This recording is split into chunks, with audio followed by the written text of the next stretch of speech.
আসসালামু আলাইকুম। শিমু কিচেনে সবাইকে স্বাগত জানাচ্ছি।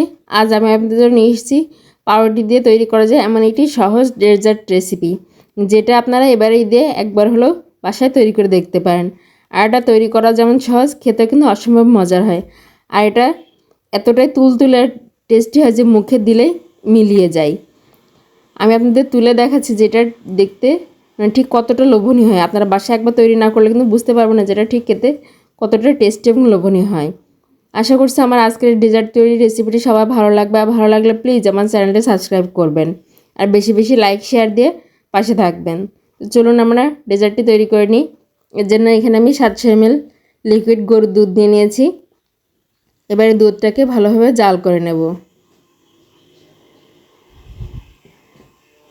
আমি চুলাটা অন করে দিয়েছি। দেখুন আমার দুধটা কিন্তু ফুটতে শুরু করেছে। এ পর্যায়ে এর মধ্যে আমি দিয়ে দেব 1/4 কাপ গুঁড়ো দুধ। যেহেতু দুধটা আমি খুব বেশি জাল করে ঘন করব না, কারণ আমার দুধের পরিমাণটা কম, এই জন্য এখানে আমি গুঁড়ো দুধ দিয়েছি যাতে দুধটা তাড়াতাড়ি ঘন হয়ে যায়। গুঁড়ো দুধটা দিয়ে ভালোভাবে নেড়েচেড়ে মিশিয়ে দিচ্ছি যাতে কোনো দলা বা লাম্পস না থাকে। এবার এর মধ্যে দিয়ে দিচ্ছি আমি একটা এলাচ। আমি এর মধ্যে হালকা একটু এলাচের ফ্লেভার চাচ্ছি, এই জন্য আমি একটা এলাচ ব্যবহার করেছি। আপনারা যদি খুব বেশি এলাচের ফ্লেভার চান তাহলে 2 থেকে 3টা এলাচ ব্যবহার করতে পারেন, কিন্তু আমি যেহেতু একদম হালকা চাচ্ছি এই জন্য আমি একটা এলাচ দিয়েছি। এবার এর মধ্যে দিয়ে দিচ্ছি 1/4 কাপ কনডেন্স মিল্ক। আর এই কনডেন্স মিল্কটা আমার বাসায় তৈরি, এই রেসিপিটা অলরেডি আমার চ্যানেলে দেওয়া আছে, আপনারা চাইলে সেখান থেকে দেখে নিতে পারেন। এবার দিয়ে দিচ্ছি 1/4 কাপ চিনি। এখানে মিষ্টি আপনারা আপনাদের স্বাদ অনুযায়ী দিয়ে দেবেন। আমার কাছে মনে হয়েছে 1/4 কাপ চিনি দিলে এটা পারফেক্ট। আর দিয়ে দিচ্ছি 1 চিমটি লবণ। এই লবণটা সম্পূর্ণ অপশনাল, যারা মিষ্টি খাবার লবণ খেতে পছন্দ করেন না তারা এটা স্কিপ করতে পারেন, তবে আমি সামান্য একটু লবণ দিলাম, এতে করে টেস্টটা অনেকাংশেই বেড়ে যায়। এবার সমস্ত উপকরণ দিয়ে ভালোভাবে দুধটাকে জাল করে নিলাম। এখন আমার জাল করা হয়ে গেছে আর এটা কিন্তু ঘন হয়ে গেছে। এবার আমি এলাচটা তুলে ফেলছি।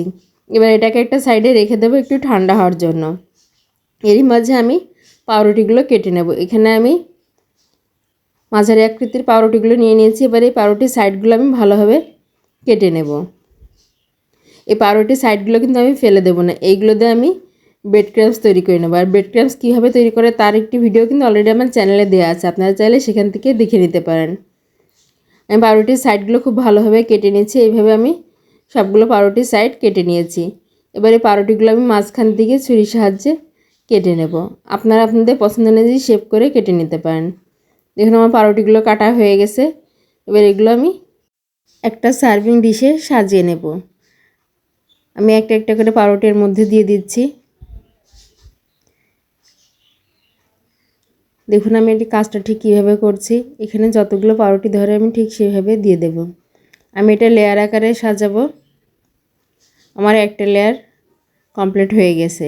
এবার এর উপরে আমি দিয়ে দেব একটু ভেজে রাখা কাজু আর কাঠবাদাম। এখানে কাজু আর কাঠবাদামটাকে আমি ভালোভাবে ভেজে কুচি করে নিয়েছি। এবারে কুচি করে রাখা বাদামটা আমি এর মধ্যে দিয়ে দিচ্ছি। এতে করে এই লেয়ারটা যখন আপনি মুখে দেবেন তখন কিন্তু বাদামের খুব সুন্দর একটা লেয়ার মুখের মধ্যে পড়বে আর খেতেও ভালো লাগবে। আমি পরবর্তী লেয়ারটাও পাউরুটি দিয়ে তৈরি করে নিচ্ছি।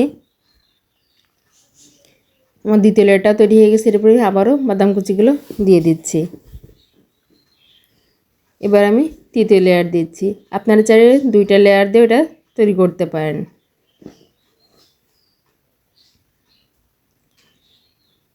আমার তৃতীয় লেয়ারটা রেডি হয়ে গেছে। এরপর আমি আবারও কিছুটা বাদাম কুচি দিয়ে দিচ্ছি। বাদাম কুচি দিয়ে দেওয়া হয়ে গেছে। এবার এরপরে দিয়ে দিচ্ছি সেই আগে থেকে তৈরি করে রাখা মালাই। মালাইটা কিন্তু খুব বেশি ঠান্ডা হয়নি, এবার একেবারে গরম হয় নেই, মানে কুসুম গরম আছে। এই কুসুম গরম মালাইটা আমি আস্তে আস্তে পাউরুটির উপরে দিয়ে দিচ্ছি। এখানে আমি সম্পূর্ণ মালাইটাই ব্যবহার করব। আমি অল্প অল্প করে মালাইটা সমস্ত দিকে ছড়িয়ে দিয়ে দিচ্ছি। দেখুন আমি সম্পূর্ণ মালাইটা দিয়ে দিয়েছি। এবার এর উপরে আমি আরও কিছুটা বাদাম কুচি দিয়ে দিচ্ছি।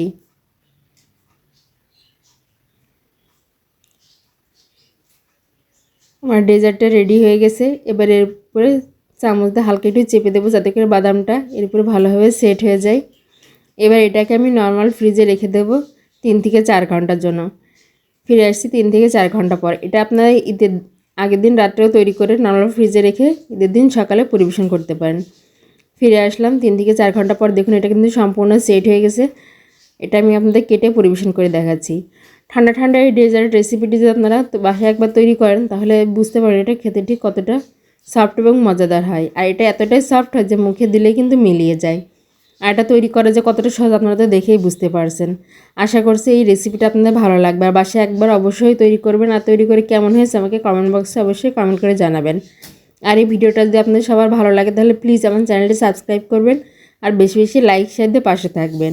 আর যারা এই ভিডিওটি আমার ফেসবুক পেজে দেখছেন প্লিজ আমার পেজটি লাইক এবং ফলো দিয়ে পাশে থাকবেন। ধন্যবাদ।